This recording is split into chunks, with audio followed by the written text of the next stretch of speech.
Stephen King, the face of modern American horror. For decades, literally longer than a significant portion of my audience has even been alive. Why is this? How has Stephen King maintained his throne for American horror over all this time? There have been many challengers, maybe other authors were more popular for a bit, but none sell like King, and no one comes close to selling as much as King does, while maintaining such a strong personality in their writing. So why is this the case? How has the king of horror accomplished this? In this video, we're going to jump into that in 3 separate parts. First, I'm going to talk about his general appeal, how Stephen King manages to hook such a wide audience while not sacrificing much of his own personal style. And then we're going to transition into me really pitching you Stephen King as someone who's interested in horror or thrillers, and finally transitioning into Stephen King's appeal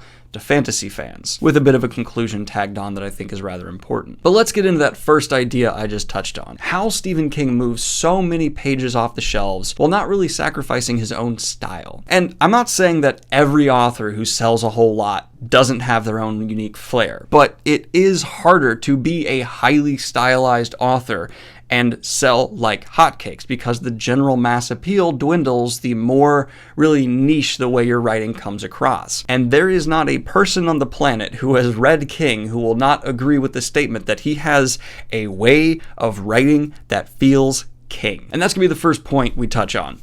His personality as a writer. It's strong. Just read the first chapter of it and you will fully understand what I'm talking about. Stephen King likes to really take you as the reader and take your mind and put it as close with the character he is writing as possible. Ridiculously intimate. You are looking into their most private moments, even if it's their morning bathroom routine. Stephen King will walk you through it in a fairly compelling way because either they're thinking about some internal conflict or they're having trouble with the traumatic events of their past, or his just general application of tone just somehow being enough to hook you. Now, I believe he is doing this for a very specific reason. He knows that we as an audience have a desire, a interest into looking into people's private lives. That's a fairly human and universal compulsion. We all have that moment where we kind of want to just pick up our coworker's phone and start scrolling through what they've been saying to who. And he provides that in a fairly interesting way with his protagonist to antagonist. Everyone, you get a fully unfiltered view into their mind, whether they're thinking about their need to go to the restroom. So many times in Stephen King books, people pee, or they're battling with some internal perverse thought.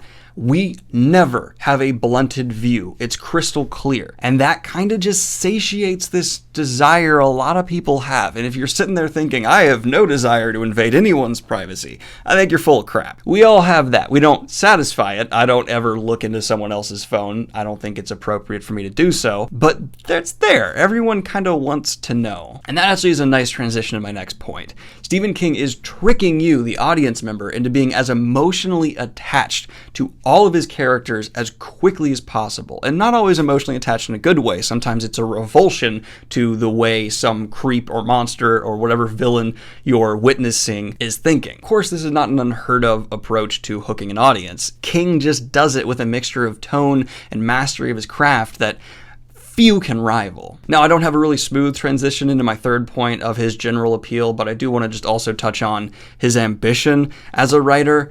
There are a lot of people who like to pick up big books because it's kind of seen as a challenge. Stephen King likes to provide that challenge here. There's a level of just drive he seems to have with his prolific output and lack of editing. This quote will forever be ironic, that once again provides this raw story. It doesn't feel held back in any way, shape, or form. Now, granted, this leads to a few faults of Stephen King we're going to touch on here in a minute, but I wouldn't change it. I actually think the faults are worth the benefits of this approach. But before we get into that, let's kind of just transition into this second major appeal I wanted to cover, Stephen King's mastery of specifically horror and thrills. As I said at the beginning, Stephen King is the face of modern American horror and has been for decades. Not only is he a many times over best-selling author, like almost countless, you can just see award after award and record break after record break for his genre, but his adaptations have become some of the most well-received critical films of all time, whether it's The Shining, Green Mile, Shawshank Redemption,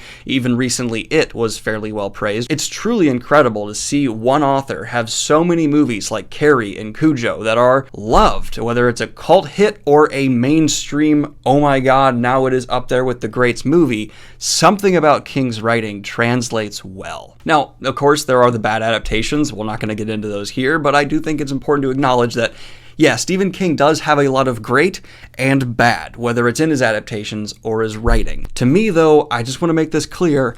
I'm going to get into later why I wouldn't change a thing. So, okay, yes, he is this icon, monolith in the horror thrills community, but why? And you kind of have to read a King book to know what I'm talking about, but no one creeps you out like King. It's a blending of tone, forcing you, as I previously covered, to getting as close to his characters as you can, and then the slow degradation of the human mind. More often than not, the horror in a King book comes from monsters or the fact that a character you are following is losing their grip on reality, or they're being exploited as a person. Now, the nice little add up here to the final equation equaling these extreme, grotesque taste of terror that King is going to bring you is everything I've talked about adding up. So you're really close to this character. You know Jack Torrance extremely well, and you know his flaws because of this unfiltered look you have. Well, then some outside force begins to exploit his very human misgivings, and that kind of just feels intimate because you're so close and you're watching such a human part of this character be exploited by something supernatural. Even though it's a supernatural element, it feels so real. It's so bound in the human mind what's happening.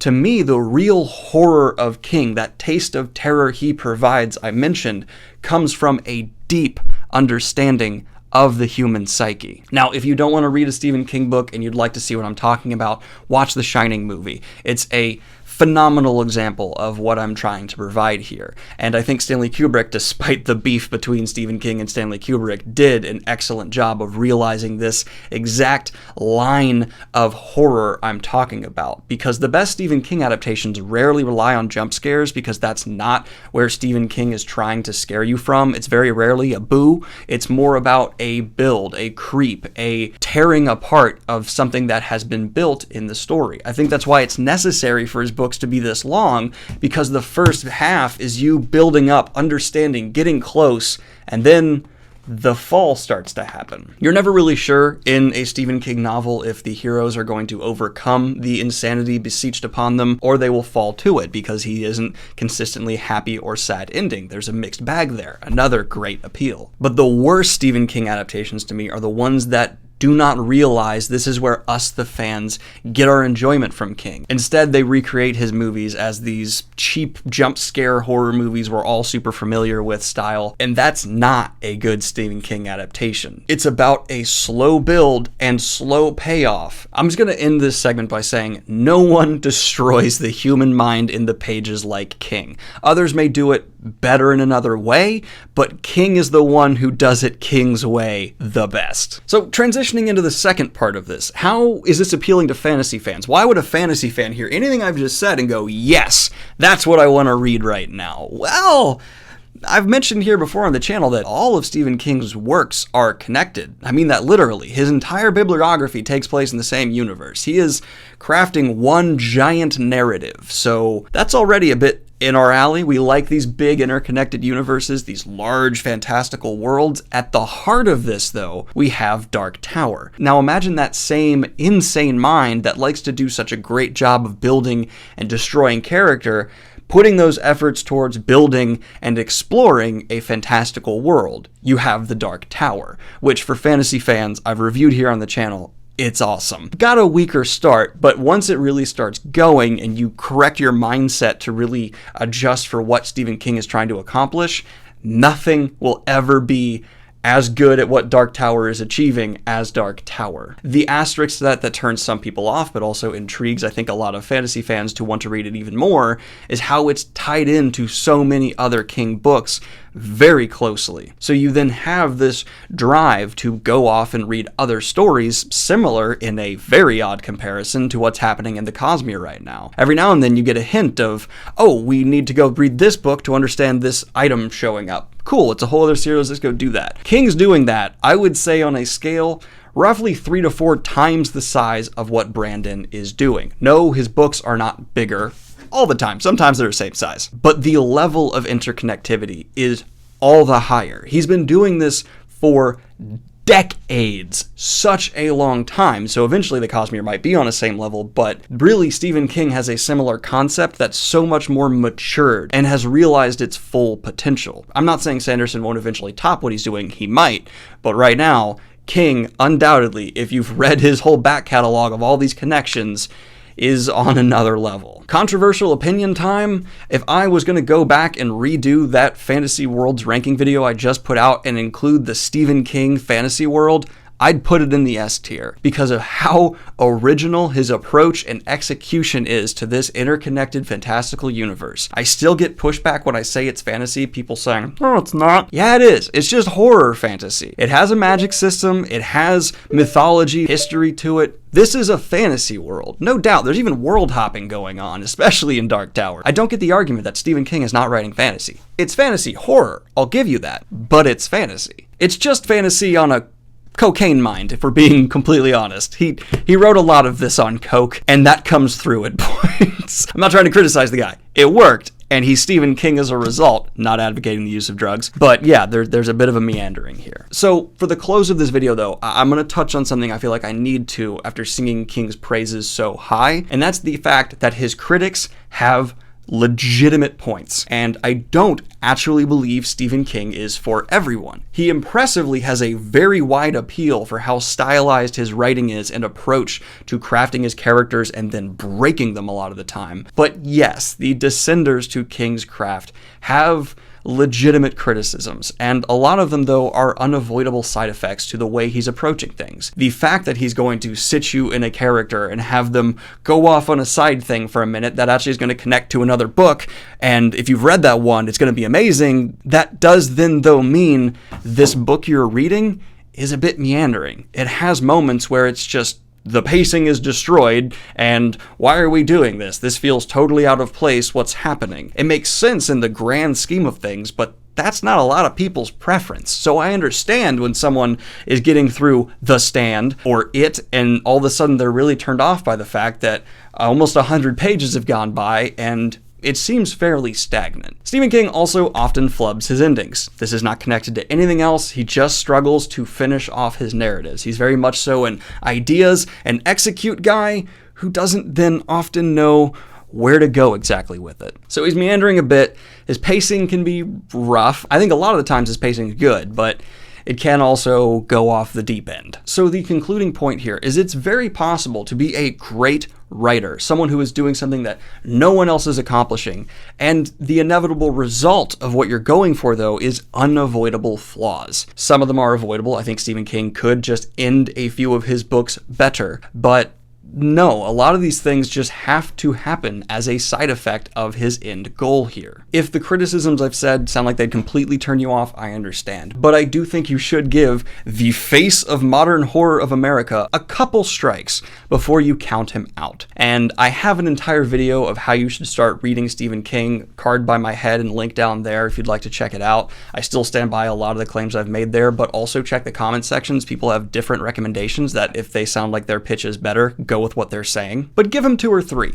Start with one of the smaller, graduate to one of the bigger, and then come back. Let me know what you think. I know, though, in videos like this, where you just have one person monologuing about their love or criticisms of an author, it can become a bit tedious to really take everything they're saying at face value because they come across as a fanboy. So how about we talk to someone else about one of the most popular Stephen King stories that's currently being adapted into a show, The Stand. And for that, I reached out to my mom. All right, Mom. So what was the scariest Stephen King story you ever read? Without a doubt, The Stand.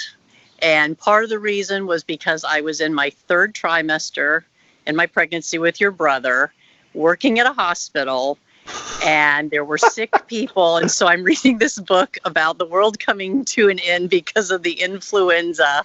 And all I could think about was what it would be like to give birth to a child during something like that.